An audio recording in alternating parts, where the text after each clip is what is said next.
ሐሳቤን አስጨርሰኝ፣ በመሃል አታቋርጠኝ። ጥያቄ አይደለም ትዕዛዝ ነው። በእኔ ላይ ስትዶልትብኝ ነበር። ምታመልጥ መስሎ ነበር። ዝም ብለህ አዳምጠኝ። በእንግሊዝኛ እንዴት ነው የምገልጻቸው? የመጀመሪያው ሐሳቤን አስጨርሰኝ ስትሉ let me finish my idea let me finish my idea። በመሃል አታቋርጠኝ do not interrupt me don't interrupt me።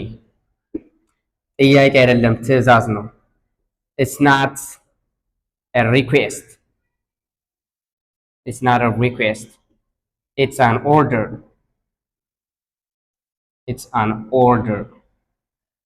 ትዕዛዝ ነው፣ ጥያቄ አይደለም። በእኔ ላይ ስትዶልትብኝ ነበር you were plotting against me።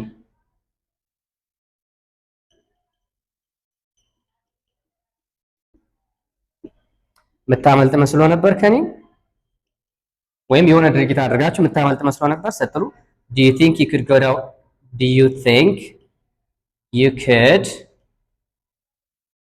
get away with it?